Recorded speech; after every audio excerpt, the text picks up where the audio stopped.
2025년 전 세계 군사 전문가들이 일제히 고개를 들었습니다. 그 누구도 발표하지 않았고 그 어떤 선언도 없었습니다. 그런데 적들은 한 발도 움직이지 못했습니다. 총성이 없었는데 전쟁은 끝났고 한 나라는 이미 이겼습니다. 나토 전략실은 기밀로 분류된 문서에 이렇게 적었습니다. 한국을 자극하지 마라. 그들은 움직이지 않아도 이긴다. 핵도 쏘지 않았고 탱크도 굴리지 않았고 드론조차 띄우지 않았습니다. 그저 평소처럼 아무 일도 없던 것처럼 움직였을 뿐입니다. 그런데도 러시아는 전진을 멈췄고 중국은 방향을 바꿨고 미국은 무언가를 깨달았습니다. 2025년 1월 7일 저는 미국 매사추세츠주 케임브리지에 있는 하버드 케네디 스쿨 공공정책대학원에 있었어요. 나토에서 퇴역한 지 3년 세상과 거리두며 조용히 연구만 하던 그 시기 뜻밖의 전화 한 통이 저를 다시 현실로 끌어올렸습니다. 리처드 박사, 한국행 비행기표 준비하세요. 사흘 후에 출발입니다. 처음엔 농담인 줄 알았죠. 하지만 전화를 건 인물은 나토 전략자산부 파견관 윌리엄 에클스 소장. 제가 가장 오랫동안 함께 일했던 인물이었고 절대 말장난을 하는 성격이 아니었습니다. 그는 짧게 말했습니다. 러시아가 핵 버튼에 손을 올렸다. 근데 미국도 유럽도 못 막는다. 순간 등골이 서늘해졌습니다. 2023년부터 조용히 이어져 온 우크라이나, 러시아 전선의 확장. 2024년 겨울 발트 3국 인근에 배치된 핵 탑재 가능 미사일. 그리고 지금 극비리의 북극해를 순항하던 투160M 백조 부대의 실전 배치. 그럼에도 미국은 침묵했고 유럽도 외면했어요. 그들이 내린 결론은 하나였습니다. 이번엔 아무도 나서지 마라. 혹시라도 푸틴이 진짜 쏘면 전 지구 핵보복전으로 가니까. 저는 2007년 아프가니스탄 파병 당시 처음으로 한국군 장교들과 훈련한 적이 있어요. 그땐 유순하고 말 잘 듣는 보조 병력 정도로만 생각했죠. 하지만 지금 그들이 보여주고 있는 움직임은 군사도 아니고 외교도 아니고 정보도 아닌 전장 그 자체였어요. CIA조차 확인하지 못한 러시아 북부기지의 위성 영상을 한국 국방과학연구소 출신 요원이 AI 드론으로 탐지해냈고 북극해 상공을 누비는 투-95의 음향 패턴까지 정밀 분석하고 있었죠. 그 누구도, 아니 미국조차 감히 접근하지 못하는 작전 영역에서 한국은 실시간으로 러시아를 감시하고 있었습니다. 서울에 도착한 다음 날 저는 국방부 외교전략실 소속의 김서진 중령과 함께 남쪽으로 향했습니다. 차량은 도심을 빠져나와 지도에도 표시되지 않은 비공개 군사시설로 향했어요. 중령은 도착 직전 말했습니다. 여기서부턴 휴대폰 전원도 꺼주십시오. 위치 추적은 물론 블루투스 신호도 막아야 합니다. 제가 들어서게 된 곳은 KWS 센터라 불리는 전자전 훈련장. 명칭은 공식 문서에 없고 나토 동맹국조차 정확한 위치를 모른다고 하더군요. 미사일 기지나 전투기 경납고처럼 거대한 시설은 아니었지만 그 내부는 전쟁보다 더 전쟁 같았습니다. 내 눈앞에 펼쳐진 건 실시간 러시아 위성 궤도 추적 화면, 북해 함대의 통신 패턴 분석 로그, 5만 건에 이르는 핵 공격 시뮬레이션 시나리오. 그 모든 걸 운영하는 인원은 놀랍게도 30대 이하의 젊은 한국인들이었습니다. 대부분 공군 통신부대, 해군 정보단 출신입니다. 이 시스템은 국가 명령 없이도 돌아가요. 중령의 말을 믿을 수 없었죠. 미국이라면 백악관 승인 없인 절대. 작동 불가능한 시스템이 여기선 자율적으로 분석하고 훈련까지 진행하고 있다니요. 2024년 말 나토가 러시아 발사 징후를 한국에서 가장 먼저 전달받았다는 뉴스가 뇌리를 스쳤습니다. 당시 저는 운이 좋았구나라고 생각했는데 그게 아니라는 걸 여기서 깨달았어요. 한국은 무기를 꺼내기 전 정보를 가동하는 나라였습니다. 그리고 이 나라의 정보는 침묵 속에서 가장 강력하게 움직였죠. KWS 센터에서 나와 서울로 돌아오는 길 잠시도 말을 잇지 못했습니다. 머릿속에선 한 단어만 맴돌았어요. 이건 실전이었다. 그날 밤 김서진 중령은 제가 머무는 곳에 찾아와 또 하나의 이야기를 꺼냈습니다. 이번엔 전직 민간인들입니다. 다만 그들이 만든 시스템이 러시아 전략 폭격기 42대의 궤적을 7초 먼저 예측했죠. 그는 노트북을 꺼내더니 하나의 지도 데이터를 열었습니다. 위성 궤도, 전파 간섭, 지구 자전값, GPS 위성 교란 기록이 시뮬레이션처럼 자동으로 분석되고 있었어요. 그런데 이 분석 프로그램의 상단에 박힌 로고는 제가 아는 방산기업 로고가 아니었습니다. 이건 민간 스타트업에서 만든 겁니다. 순간 눈을 의심했습니다. 그 이름은 바로 노이즈웨이브. 한강 근처 지하 카페를 작업실 삼아 운영하던 청년 4명이 만든 기술 기반의 AI 예측 시스템. 이 시스템은 한국 국방부의 공식 전자전 체계보다 먼저 러시아의 전파 왜곡을 예측했고, 심지어 나토의 AI보다 판단 속도가 1.6초 빠르다는 평가를 받고 있었어요. 프로그램을 보면서 제가 2023년 러시아 전략사령부가 북한과 접촉하려 했을 때 그 움직임을 처음 감지한 곳이 바로 이들이란 사실을 떠올렸습니다. 공중 정찰도 위성 사진도 아닌 패턴 감지만으로 북한과 러시아의 통신 접근을 알아낸 그 사례. 그 당시에는 이걸 보고도 저는 믿지 못했습니다. 그저 언론의 과장이려니 했습니다. 하지만 직접 확인해보니 과장이 아니라 진실이었습니다.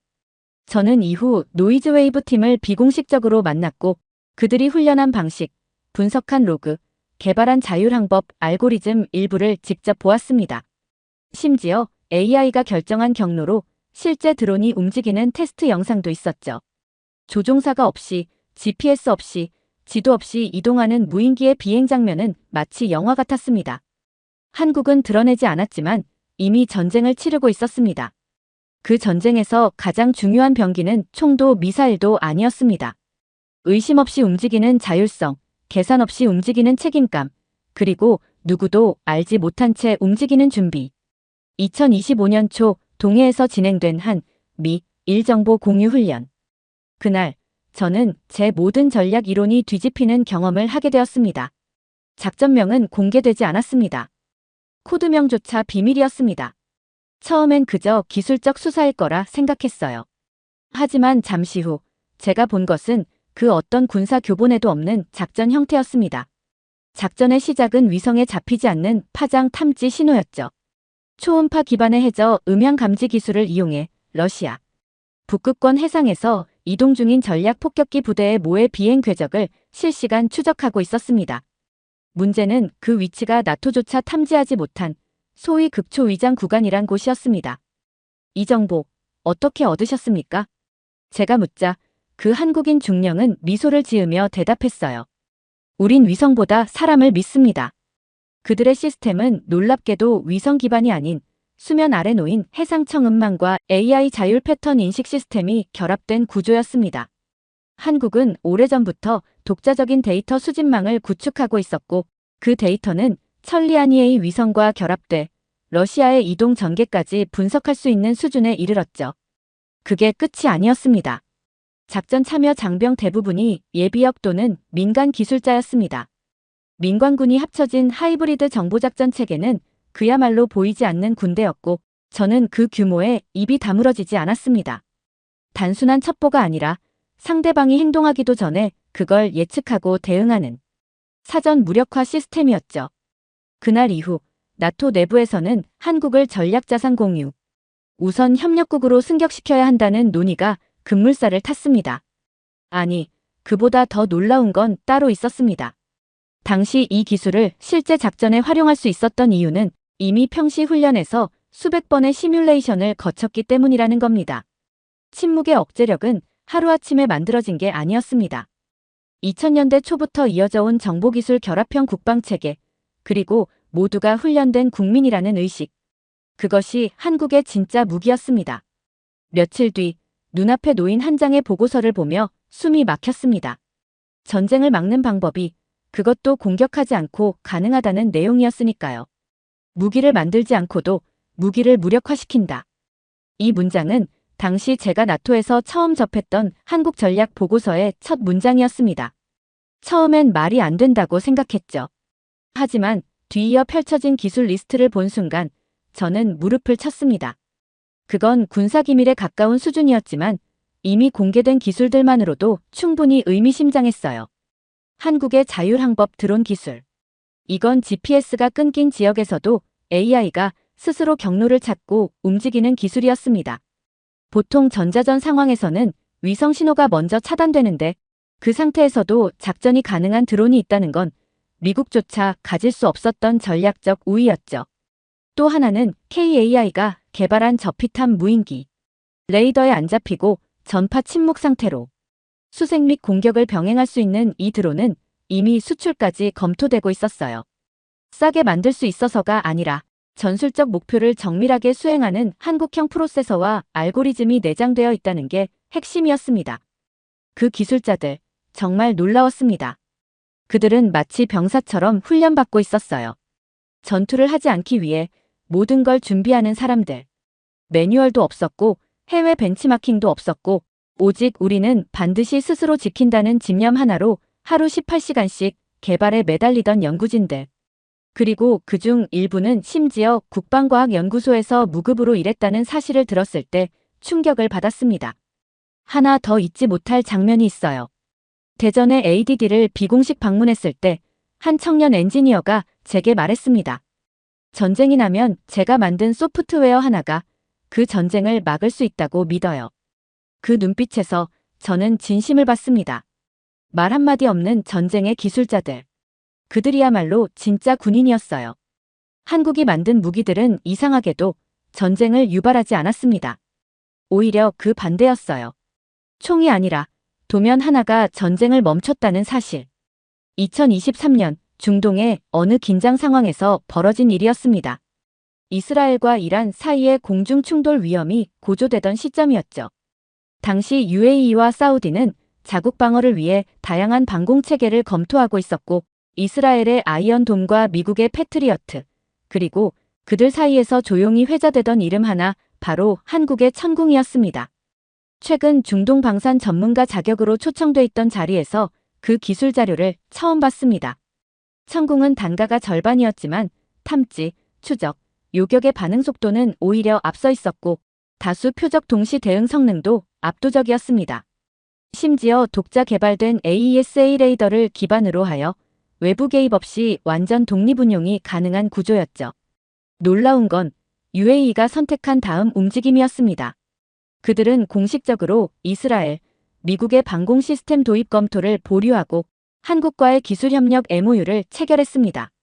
당시 내부 보안 문건에는 이런 문장이 적혀 있었다고 합니다. 한국의 기술은 충돌을 막는 데 집중되어 있으며 무기를 통해 확전이 아니라 안정화를 유도하는 유일한 사례이다. 이걸 접한 저는 머릿속이 복잡해졌습니다. 그동안 강대국의 무기란 적을 압도하고 겁주는 수단이었죠. 그런데 한국은 그 반대였습니다. 무기를 보여주되 절대 먼저 쓰지 않겠다는 전제를 기술에 녹여낸 것이죠. 그리고 2024년 초 폴란드에서 있었던 또 다른 일은 저를 확신하게 만들었습니다. 나토 가입국 중 유일하게 러시아 국경과 맞닿아 있는 이 나라가 선택한 포병 시스템은 미군의 M109가 아닌 한국의 K9 자주포였습니다. 단순히 사거리나 명중률 때문이 아니었어요. 적이 포격하기 전에 우리는 도망가지 않겠다는 교리.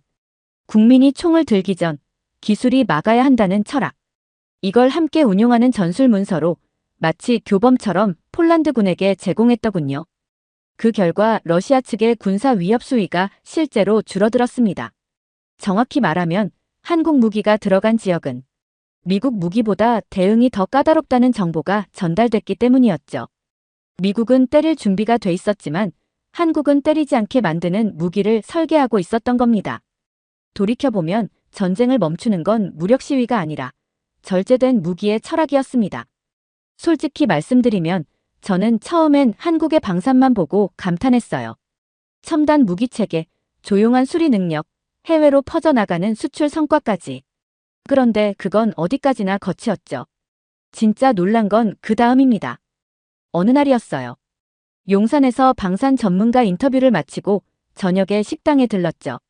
그런데 옆 테이블에 앉아있던 남성 2명이 대화를 나누더군요. 예비군 훈련 얘기였습니다. 그런데 그 말투가 이상했어요. 마치 진짜 임무인 것처럼 누군가 시켜서가 아니라 자기 스스로 해야 한다고 느끼는 그런 톤. 그때 제 한국인 지인이 말해줬습니다. 저런 분들이 800만이 넘어요. 40대, 50대, 60대까지 전부 예비군이야. 저는 처음엔 농담인 줄 알았습니다. 하지만 아니었죠.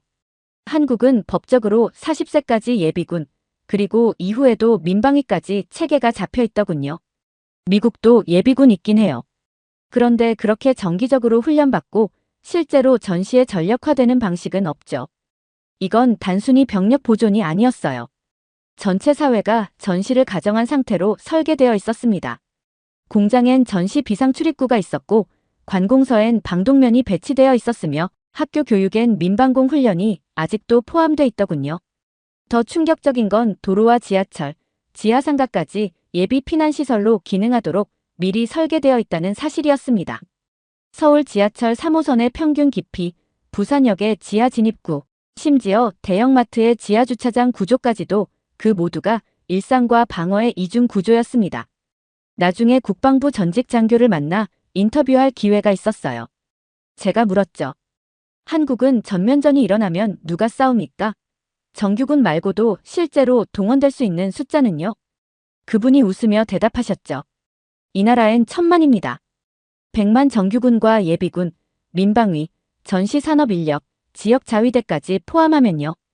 이해가 안 되는 눈으로 쳐다보자 그는 사진 한 장을 보여줬습니다. 어떤 아파트 지하주차장이었죠. 이곳은 평소엔 주차장입니다. 전시가 되면 포탄 저장소, 자위대 출동로로 변합니다. 이런 시스템을 구축하려면 법만으로는 불가능합니다. 사회적 합의, 국민의 각성, 그리고 수십 년간 이어진 생존 본능이 필요하죠. 한국이 전쟁을 억제할 수 있는 진짜 이유는 첨단 무기가 아니라 바로 그 민간에 준비된 정신력이었습니다. 저는 그날을 아직도 잊지 못합니다. 러시아 흑해함대가 갑자기 방공 태세를 격상했고 모스크바 근교의 미사일 기지에선 의심스러운 전자파가 포착됐습니다. 나토 내부 보고라인도 발칵 뒤집혔죠. 뭔가 시작됐다는 직감이 들었습니다. 그런데 정작 가장 먼저 반응한 나라는 한국이었습니다. 제가 확인한 최초 보고서엔 이렇게 적혀 있었어요. 장거리 자율 비가시권 드론, 적외선 유도장치 비활성화 상태로 접근, 노출 시간 0.7초, 통신 로그 없음, GPS 미탑재. 기록된 궤적이 없다는 건 곧 탐지 자체가 되지 않았다는 뜻입니다. 이건 현대전에서 전례가 없는 일이었죠. 저는 나토 전략 분석관으로 수십 년간 미, 러 중의 무기 체계를 분석해왔습니다. 그런데 이 한국의 기술은 도저히 설명이 안 됐어요. 설령 드론 자체의 스펙이 앞서 있더라도 작전을 계획하고 실행한 사람의 수준이 다르다는 생각이 들었습니다. 이런 작전은 단순한 기술력으로는 절대 불가능합니다.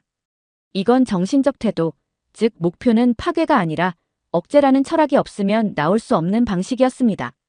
한국이 선택한 건 가르침이 아니라 보여주는 침묵이었어요. 전자전도, 사이버 공격도, 위성 스파이도 없이 단 하나의 드론이 러시아의 핵 위협을 무력화시킨 셈이었죠. 나토 내부 회의에서 이 사실이 공유되자 저를 포함한 모든 전략관들이 잠시 말을 잇지 못했습니다. 심지어 저는 그 드론에 한국 기술이 쓰였다는 것도 처음엔 믿지 않았습니다. 하지만 명백한 증거가 있었습니다. 서울 강서구의 한민간 항공기술. 스타트업에서 파생된 자율항법 모듈이 한국 국방기술진의 손을 거쳐 실전에 적용된 것이었죠. 군인이 아니라 기술자와 연구자, 그리고 예비군 출신 개발자들이 이 기술의 주인공이었습니다. 한국은 이 기술을 수출하지 않는다고 했습니다.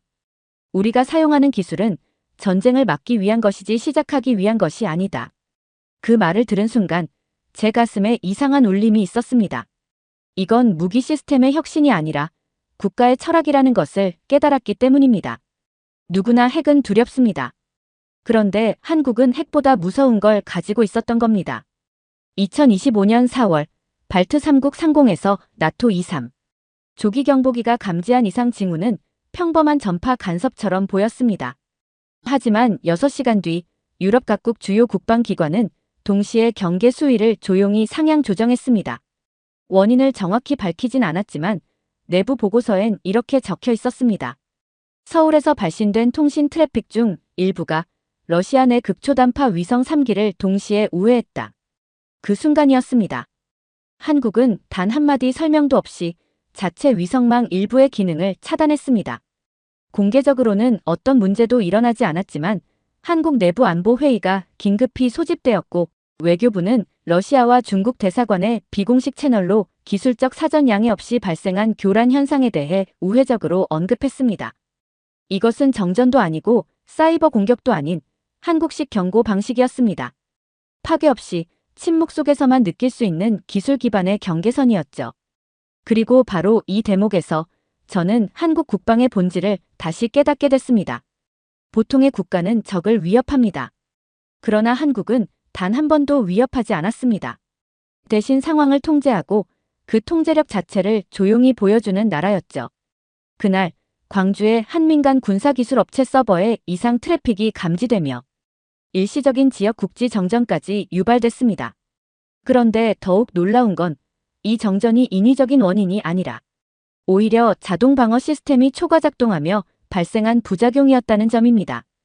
한국은 이미 모든 도시, 인프라에 위협 기반 응답형 기술을 내장하고 있었던 것입니다. 나토 전략부서에서 근무하는 제 입장에서 이건 말 그대로 전쟁을 안 하면서 이기는 방식이었습니다. 겉으론 고요했고 아무 일도 없었지만 내부에서 이미 모든 준비는 끝나 있었다는 사실이 더 큰 공포로 다가왔죠.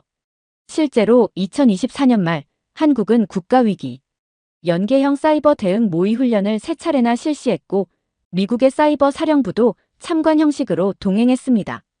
당시 미국 참모진의 반응이 지금도 기억납니다. 한국은 이제 위협을 분석하는 나라가 아니라 위협 자체를 설계하는 단계에 들어갔다. 그들의 말대로였습니다. 한국은 전통적인 의미의 방어를 넘어서 전장의 공기조차 바꿀 수 있는 나라가 되어 있었던 겁니다. 그날 이후 한국은 공식 발표 한마디 없이 평소와 다름없는 듯 조용히 움직였습니다. 그러나 조용한 그 움직임 뒤로 전 세계 정보기관은 정신없이 움직였죠. 미국 국방정보국은 내부 회람을 통해 한국의 침묵 억제 프로토콜이 자율적 대응, 자체, 확산, 비대칭 신호 전개라는 3단계로 나뉘어 있으며 동맹국에게조차 전면 공유되지 않는 그들만의 작전 방식이라 명시했습니다. 2025년 5월 3일 주한미군 용산기지 미 합참 부의장 존 에릭슨 중장은 한미 간 사이버, 전자전 협력 구조를 전면 재설계한다며 기존 CSISR 구조를 한국 모델에 맞춰 보완하기 시작했습니다. 이건 세계 최강 미군이 한국 모델을 따라 배운다는 의미였죠. 실제로 미국 태평양 사령부는 2025년 4월 5월 사이 3차례나 한국의 사이버 인프라와 지능형 방어 알고리즘을 직접 참관했고 한화 시스템, LIGNX1, ADD 관계자들과의 기술 워크숍이 열렸습니다. 그 자리에서 미국 측이 가장 충격을 받았던 부분은 한국의 선 감지 후 식별, 비공개 억제 시스템이었습니다. 한국은 무기를 들지 않고 적을 후퇴시킬 수 있는 국가. 이건 제가 직접 미 공군 정보담당관에게 들은 말입니다. 놀라운 건 이 억제 전략이 단순히 군사용으로 끝나지 않는다는 겁니다. 공항, 금융센터, 핵심 도심권까지 동일한 알고리즘이 비가시적으로 적용되고 있다는 점. 그날 서울 강서구에 위치한 김포공항 부근에서도 이상 신호가 감지됐다는 소문이 돌았어요. 하지만 실제론 방어망이 신속히 우회로를 작동시켜 단 3초간의 지연 외엔 아무 피해도 없었다는 내부 보고서가 있었습니다. 이게 바로 움직이지 않았지만 모두가 움직인 이유였습니다. 한국은 적도, 동맹도 모두가 조심하게 만드는 나라가 된 거죠. 그 후 미국은 태평양 괌기지 일부의 사이버 방어 체계를 한국 모델 기반으로 개편하기 시작했고 나토 역시 6월 보고서에서 아시아에서 발생할 전략적 불균형을 오직 한국이 조정할 수 있다는 내용을 공식 명문화했습니다. 한국이 움직이지 않았는데 세계가 움직였다고 했죠. 그 말엔 뒷면이 하나 더 있었습니다. 바로 세계가 조용히 한국의 억제 전략을 훔치려 들기 시작했다는 것입니다. 2025년 6월 미국 워싱턴의 전략국제문제연구소는 한국의 비공개 억제 시스템은 확산 억제의 새로운 기준이라며 디지털 비정규전이라는 개념을 처음 언급했어요. 하지만 이 용어는 한국이 공개한 적 없는 작전 개념에서 파생된 것이었죠. 사실상 누군가 내부에서 흘리기 전엔 알 수 없는 자료들이었습니다. 그보다 며칠 앞선 5월 말 중국 선양군구 소속 전자전 부대 일부가 북한 해안 근처로 임무 이동했다는 위성 정보가 미국에서 유출됐습니다. 이 시점에 왜 미국은 한국을 감시하려는 의도라고 분석했고, 저는 달랐습니다. 그들은 한국이 가진 억제 알고리즘을 북한 내부에서 리버스 엔지니어링 하려는 시도를 하는 중이었습니다. 그리고 러시아. 그들이 더 조용했죠. 푸틴 대통령은 외교적으로 아무 말도 하지 않았지만 2025년 6월 10일 모스크바 근교의 보로네즈 전자전 기지에 낯선 코드 분석 전문가들이 집결한 장면이 포착됐습니다. 그들은 과거 K9, 천무 KF-21의 데이터 암호화 방식마저 해독하지 못했던 세력이었습니다. 그런데 이번엔 전혀 다른 무기에 접근하려 한 거죠. 한국은 한 번도 직접 이 억제 시스템에 대해 설명한 적이 없습니다. 그런데도 지금 중국은 탐지 중이고 러시아는 역설계 중이며 미국은 따라하려는 중이죠. 아무도 알지 못한 사이에 한국은 무형의 무기를 지닌 나라가 돼 있었습니다. 이 흐름 속에서 일본은 조바심을 냈습니다. 2025년 6월 중순, 일본 자위대가 사이버 실전 대응 훈련이라는 명목으로 오키나와에 급파된 작전본부를 하루 만에 해체한 일이 있었는데 그 이유는 훈련용 모의 코드가 한국과 유사한 억제 알고리즘에 의해 자동 중단됐기 때문이라는 소문이 돌았죠. 공식적으로는 말이 안 되는 얘기였습니다. 하지만 저는 알았습니다. 그건 소문이 아니라 경고였습니다. 한국은 자신을 지키기 위해 싸우지 않았습니다. 그 대신 모두가 싸움을 포기하게 만드는 시그널을 쏘아 올렸죠.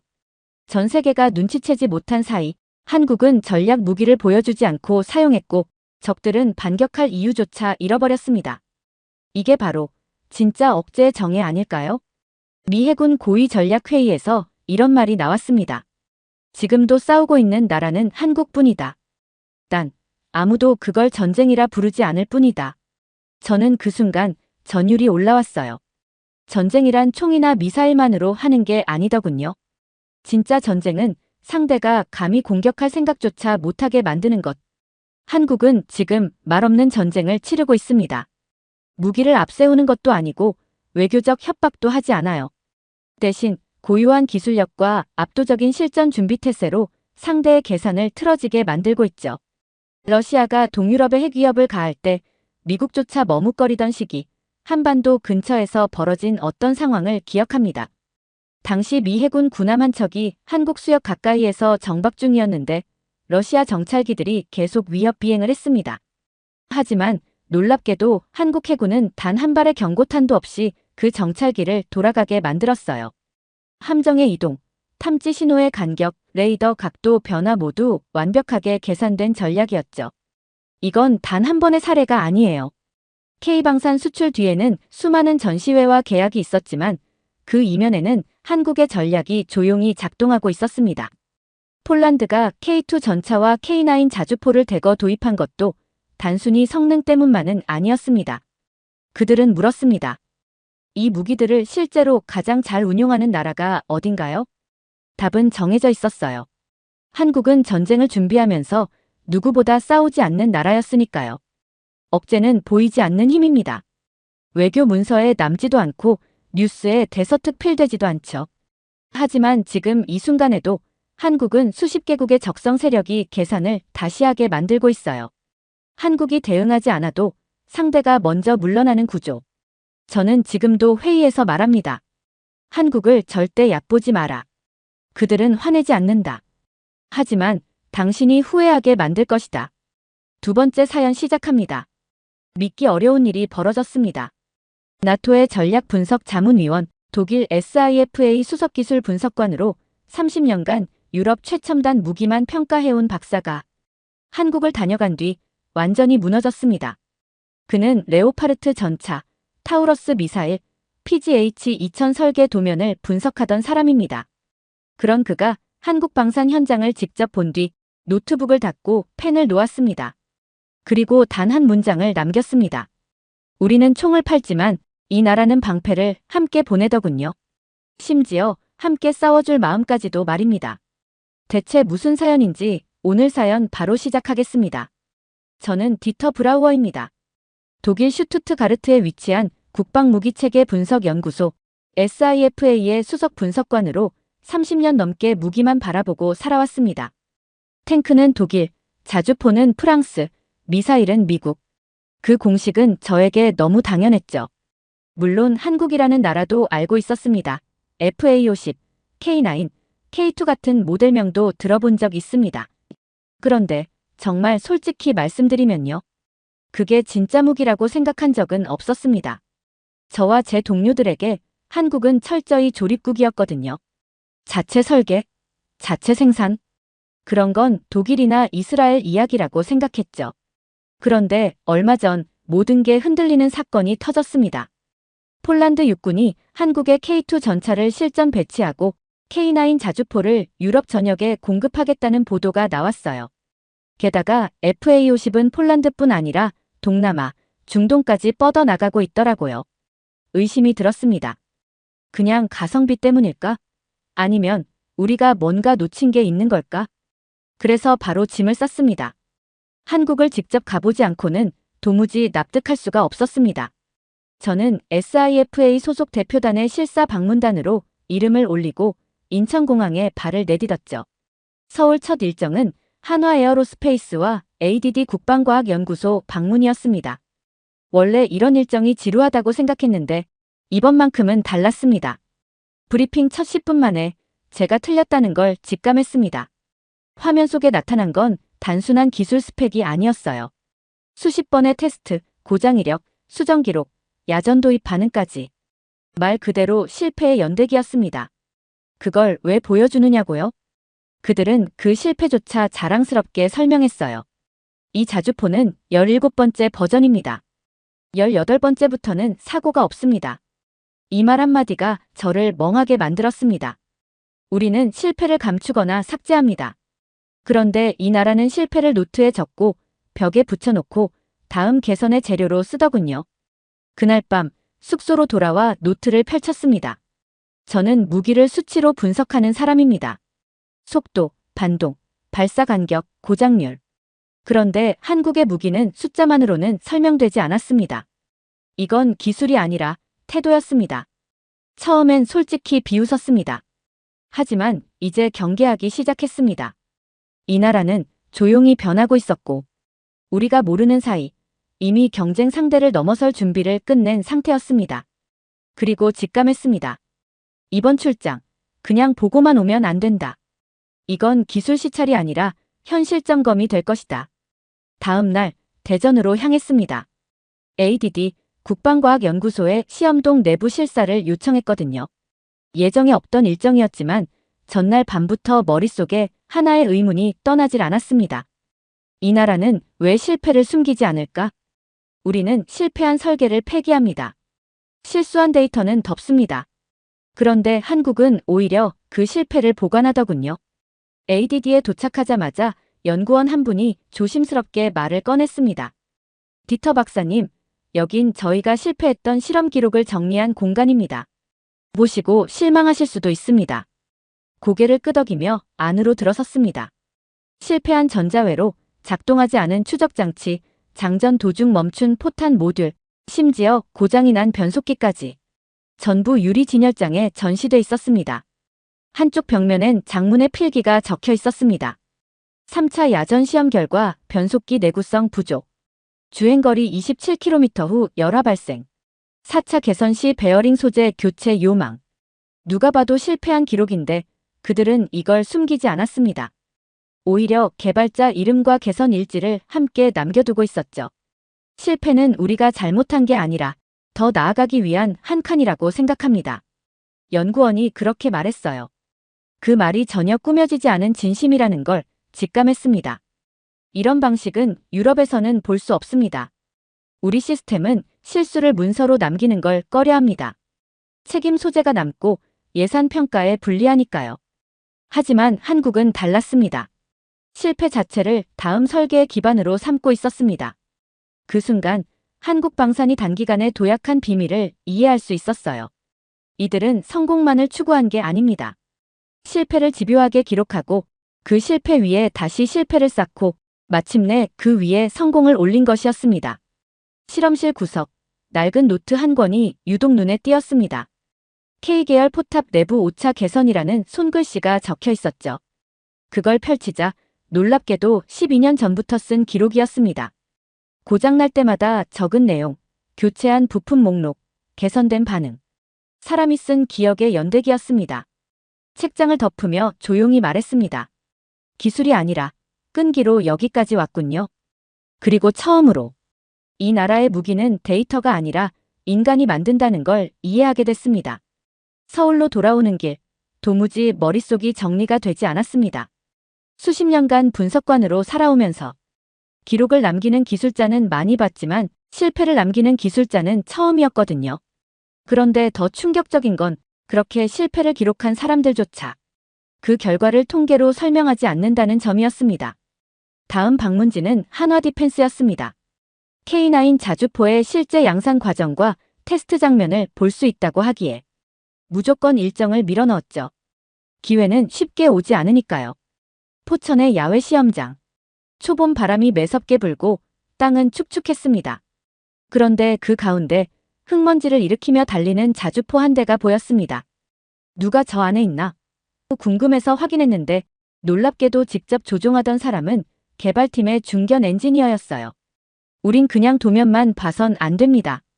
실제로 타보고 고장도 내보고 부러져도 봐야 합니다. 그의 말이 아직도 기억납니다. 우리는 수치로만 무기를 평가합니다. 하지만 이 나라는 몸으로 체험된 데이터를 더 신뢰하고 있었습니다. 사실 유럽 방산업체는 거의 모든 데이터를 시뮬레이션으로 처리합니다.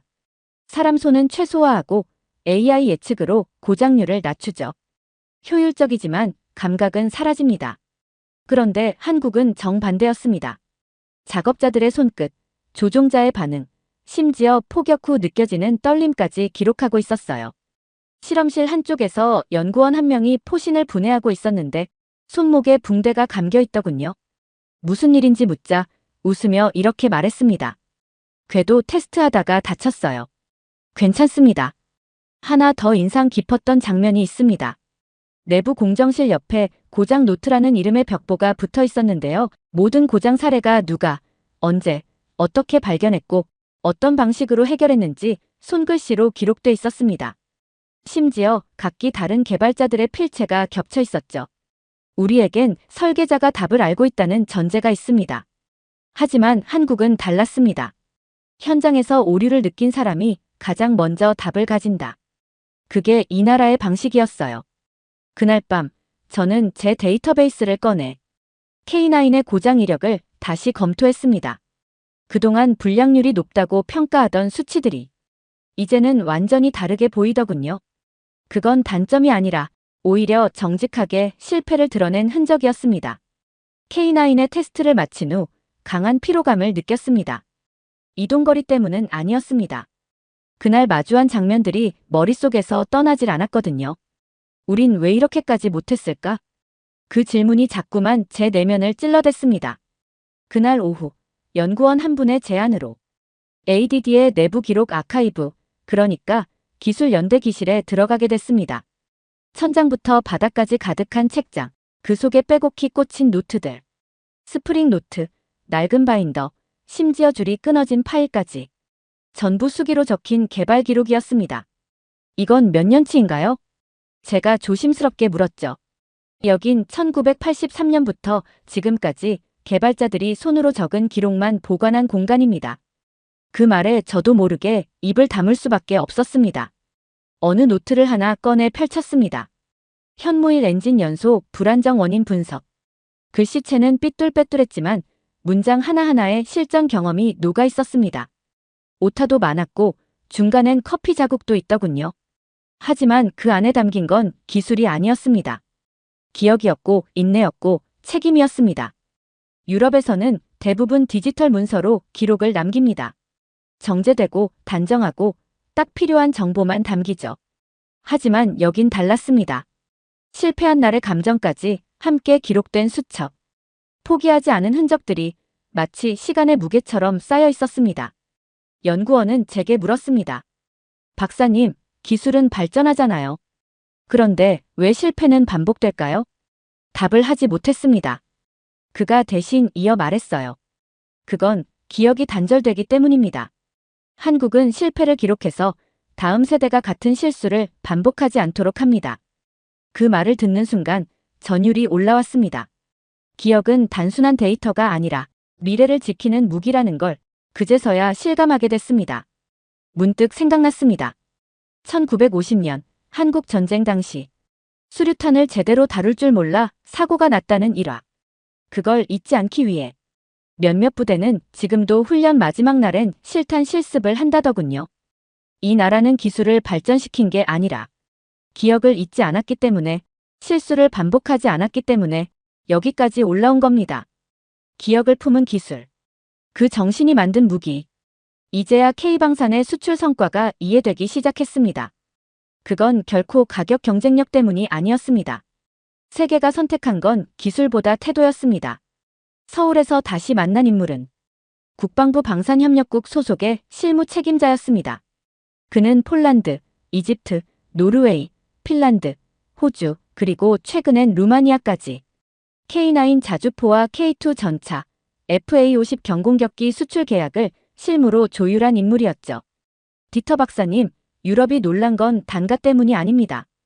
우리가 보여준 건 싸서가 아니라 함께 간다는 메시지였거든요. 그 말에 고개를 끄덕일 수밖에 없었습니다.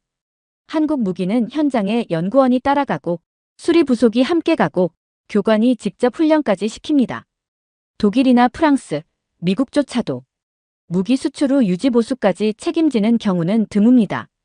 그건 계약 외 비용이라고 여기니까요. 하지만 한국은 달랐습니다. 수출이 아니라 동행이었습니다. 유럽에서 분석하던 시절만 해도 K방산은 평가 항목 맨 끝에 있었습니다. 그런데 지금은요. 2025년 기준으로 K9은 세계 최다 수출 자주포가 되었고 K2는 레오파르트를 제치고 유럽의 전장을 지키고 있습니다. FA-50은 이미 10개국이 실전 배치를 마친 상태고 호주는 추가 발주를 논의 중이라더군요. 세계를 감동시킨 건 성능이 아니었습니다. 실패를 인정하고 고쳐서 내놓는 그 끈질긴 태도. 그게 바로 한국형 신뢰였습니다. 인도네시아가 FA-50을 선택한 이유도 들었습니다. 한국은 고장이 나도 숨기지 않았습니다. 그게 마음에 들었습니다. 실패를 드러내는 나라. 그리고 그 실패를 고치는 나라. 그런 나라는 믿을 수밖에 없습니다. 예전엔 유럽이 기술을 설명했죠. 하지만 지금은 한국이 기술을 증명하고 있었습니다.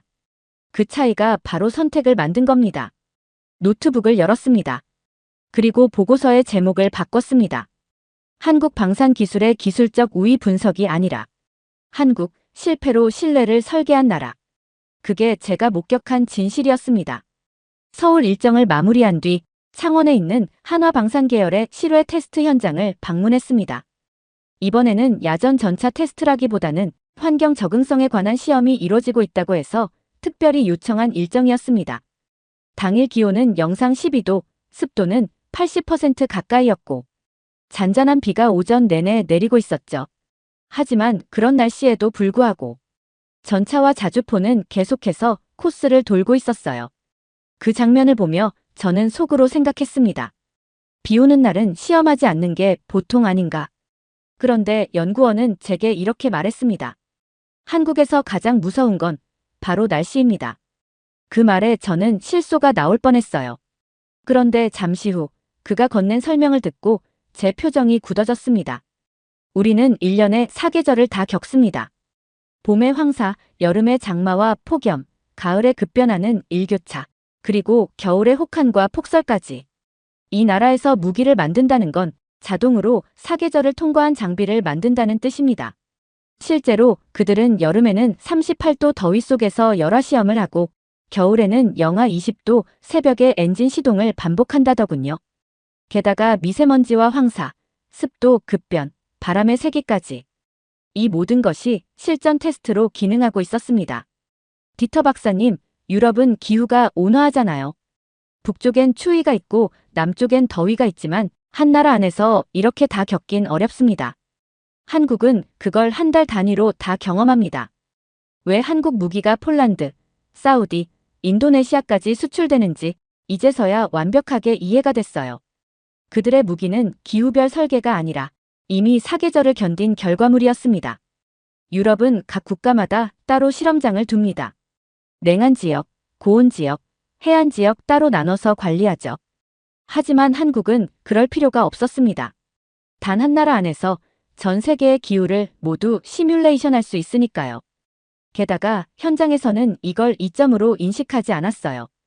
오히려 당연하다고 생각하는 태도가 더 인상 깊었습니다.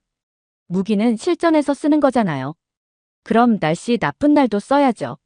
훈련 때 못 버티면 실전에선 생명을 잃습니다. K2 전차가 폴란드에서 통과한 이유, FA-52 동남아에서 혹독한 비행 환경을 이겨낸 이유, K9 자주포가 중동에서 선택된 이유, 현장에서 견디고 달리고 부서지고 다시 일어선 경험. 그것이 이 무기를 믿을 수 있게 만든 결정적 요소였습니다. 저는 마지막으로 물었습니다. 이건 의도한 건가요? 아니면 운이 좋은 건가요? 연구원은 피식 웃으며 대답했어요. 처음엔 불편한 조건이었죠. 근데 지금은 우리 무기의 일부입니다. 기후마저 무기의 일부로 만드는 나라. 그게 바로 지금의 한국이었습니다. 창원 실험장을 떠나는 길, 문득 하나의 생각이 떠올랐습니다. 이제야 무기의 속을 조금은 알게 된 것 같다. 하지만 그게 전부는 아니었습니다. 곧바로 다음 일정인 방산 수출 연계 시스템 설명회에 참석하게 됐고, 저는 거기서 한국이 무기보다 더 강하게 수출하고 있는 것을 목격했습니다. 바로 국방 운영 시스템 자체였습니다. 서울 모처에서 열린 비공개 간담회. 참석자는 많지 않았지만 전부 핵심 인사들이었습니다. 폴란드, 호주, 노르웨이, 사우디 등 한국 방산 장비를 구매했거나 구매를 검토 중인 나라의 실무자, 그리고 현장에 동행했던 기술 인력들이 직접 참석했죠. 처음에 계약 후 기술 지원 정도의 설명을 예상했습니다. 하지만 그건 완전히 착각이었습니다. 한국이 수출한 건 전차나 자주포가 아니라 전투 시스템 전체였어요. K2 전차만 계약했지만 지금은 탄약 공장도 현지에 지어주고 있고 정비소 인력도 한국에서 파견돼 있습니다. 폴란드군 관계자의 말이었습니다. 그는 또 말했습니다. 기계만 사면 끝나는 줄 알았는데 알고 보니 우리는 하나의 나라와 함께 전장을 꾸리는 중입니다. 심지어 현지에 K-트레이닝 센터까지 짓고 있었어요.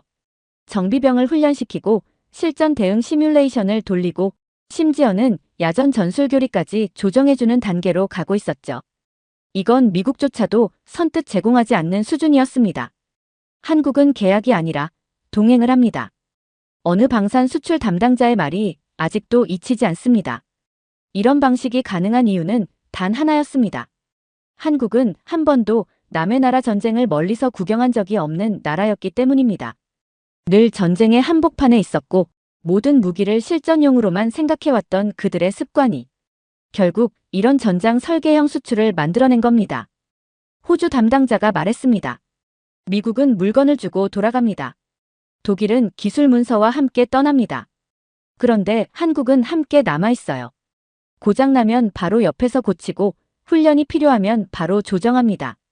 한국이 이 방식으로 구축한 수출 패키지는 이제 유럽 여러 국가에서 도입을 고려 중이라 했습니다. K9 자주포의 성능 때문이 아니라 함께 싸워주는 느낌 때문이라더군요. 그리고 그날 깨달았습니다. 세계는 무기가 필요했던 게 아닙니다. 신뢰할 수 있는 동맹을 원했던 겁니다.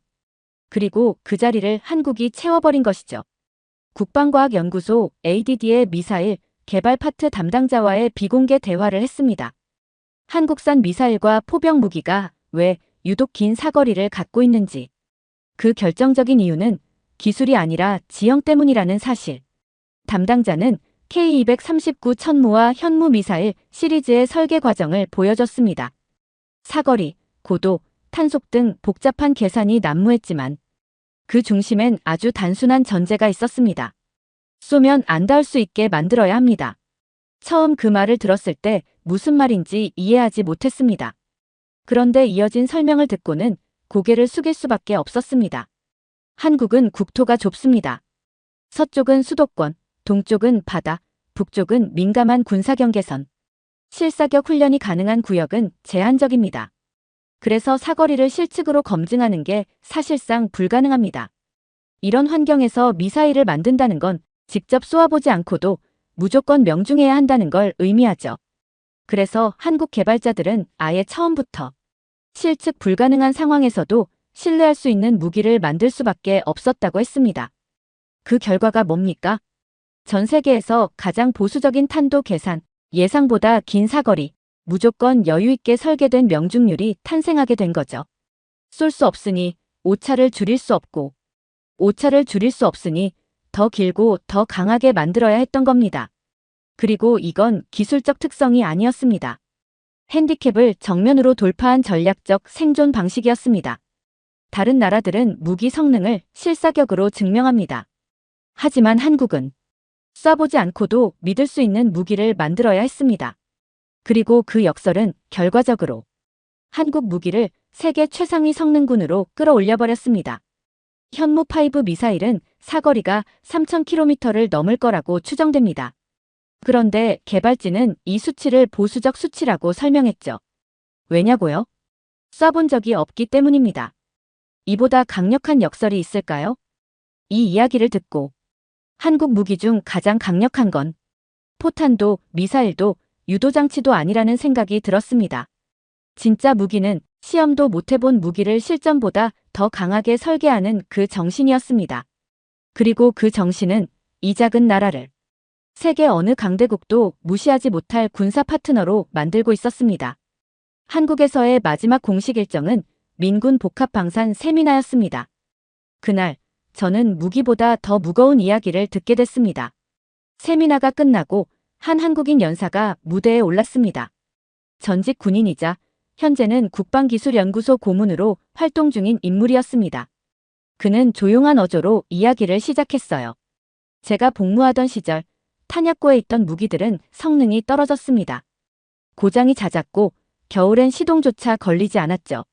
청중은 잠시 술렁였습니다. 그런데 그는 그 고백 뒤에 이렇게 덧붙였습니다. 그런데도 우리는 버리지 않았습니다. 그 무기는 우리가 가진 전부였기 때문입니다. 지켜야 할 게 있는 사람은 고장 나도 물고 늘어지게 돼 있습니다.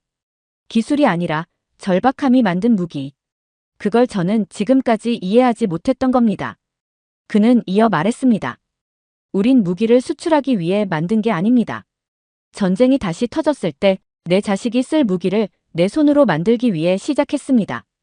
그 말에서 저는 왜 이 나라가 실패를 숨기지 않고 왜 고장이 나도 버티며 고치고 왜 그렇게 끝까지 기록을 남겼는지 처음으로 마음으로 이해하게 됐습니다. 사실 유럽의 많은 나라들은 전쟁을 기억 속에 묻어두었습니다. 전쟁은 역사 속 사건이고 무기는 수출 품목이죠.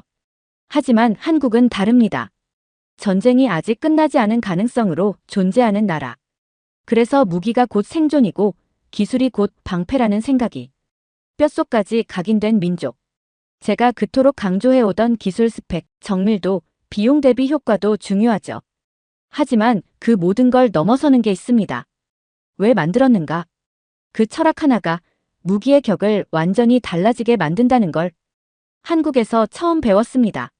세미나가 끝난 뒤 그 고문께 다가가 정중히 인사를 드렸습니다. 조심스럽게 물었어요. 지금도 그런 생각으로 무기를 만드십니까? 그는 망설임 없이 대답했습니다. 그럼요. 우리가 만든 무기가 우리 국민을 지켜야 하니까요. 지킬 마음이 없으면 무기를 만들 자격도 없습니다. 그 한 문장이었습니다. 그 말에 지금껏 제가 설계도와 수치에만 매달려왔던 30년의 직업 인생이 스스로 초라해졌습니다. 기술은 어디서나 배울 수 있습니다. 하지만 저런 정신은 단 한 나라에서만 들을 수 있었습니다. 그날 밤 숙소로 돌아온 저는 처음으로 국방 관련 문서를 닫고 조용히 제 손을 내려다보았습니다. 이 손이 그동안 분석해온 무기들엔 정신이 없었습니다. 하지만 오늘 본 무기들엔 사람의 마음이 담겨 있었죠. 한국에서의 마지막 밤이었습니다. 호텔 창밖으로 서울의 불빛이 반짝이고 있었고 도심을 가로지르는 차량의 행렬이 끊임없이 이어졌습니다.